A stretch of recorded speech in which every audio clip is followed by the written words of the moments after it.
কথা আছে, গুজব কখনো কখনো বিপদের কারণ হয়। প্রিয় দর্শক, গত এক সপ্তাহ ধরে হঠাৎ করে একটা বিষয় খুব বেশি প্রচার প্রচারণা হচ্ছে, যারা রকম মক্কেল তুলছেন তাদের বিষয়। বিভিন্ন মাধ্যম থেকে আমরা শুনতে পাচ্ছি, অনেকে ফোন করেও আমাদেরকে জানাচ্ছেন যে ইকামা নাম্বার তোলার পর যদি 15 দিনের মধ্যে কেউ কাফালা না হয়, সেক্ষেত্রে তার নাকি সব কিছু বন্ধ হয়ে যাবে, তার নামে নাকি মামলা হবে, তার নাকি অটোমেটিক হুরব লেগে যাবে, ইত্যাদি ইত্যাদি প্রশ্ন, নানান ধরনের প্রশ্ন আমাদের সামনে আসতেছে। দর্শক, আজকে এই বিষয়ে পুরোপুরি তথ্য দিব।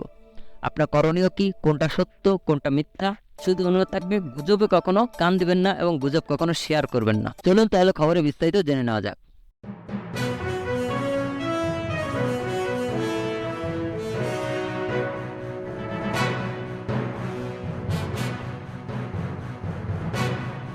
ইকামা নাম্বারকে আরবিতে বলে রকম মুয়াক্কেত। এই শব্দটির অর্থ হলো টেম্পোরারি। যেহেতু এটা টেম্পোরারি, প্রথমে সিস্টেমে এটা টেম্পোরারি হিসেবেই বের হয়। ইংরেজিতে বলা হয় টেম্পোরারি ইকামা নাম্বার। আর আমরা বাংলাতে যদি বলি সাময়িক ইকামা নাম্বার, এটা সাময়িক সময়ের জন্য সিস্টেম থেকে ইস্যু করা হয়। আপনাদের কি আসলে যারা তথ্য হচ্ছে 15 দিনের মধ্যে যদি আপনি কাফালা না হন, সেক্ষেত্রে আপনার হুরব হয়ে যাবে, আপনার মামলা হয়ে যাবে, আপনার এই হয়ে যাবে, সেই হয়ে যাবে? আসলে সবগুলো কথায় ভিত্তিহীন এবং ভুয়া। কারণ আপনি এমন কোনো অপরাধ করেননি যে আপনার ফাঁসি হবে বা জেল হবে, এমন তেমন কিছু না। আসলে ছোট্ট বিষয়কে টেনে লম্বা করা হলো আমাদের জাতীয় অভ্যাসে পরিণত হয়ে গেছে। এরপরও আমি বলবো, যেহেতু আপনি টেম্পোরারি হিসেবে ইকামা নাম্বারটা সিস্টেম থেকে ইস্যু করিয়েছেন, সিস্টেম আপনাকে টেম্পোরারি হিসেবে একটা ইকামা নাম্বার দিয়েছে। এজন্য দিয়েছে যাতে আপনি এটাকে আপসির করে পার্মানেন্ট করে নেন এবং সময় মতো আপনার সুবিধা মতো আপনি যাতে কাফালা হতে পারেন। তার জন্য কিন্তু এই ইকামা নাম্বারটা ইস্যু করে দিয়েছে সিস্টেম। এটা কিন্তু এই সিস্টেম থেকে ইস্যু করা হয়। কেউ হাতে লিখে আপনাকে এ ধরনের নাম্বার দিতে পারে না। যেহেতু কেউ দেয়, সে হলো ধান্দাবাজ। তো আমার পরামর্শ থাকবে, নাম্বারটার সাথে যেহেতু আপনার টেম্পোরারি শব্দটা উল্লেখ রয়েছে, সেক্ষেত্রে আপনি যেটা করবেন, নাম্বারটা হাতে পাওয়ার পর সরাসরি আপসির মেশিনে যাবেন, ফিঙ্গার দিবেন, আপসির করবেন, আপনার নাম্বারটা পার্মানেন্ট হয়ে যাবে।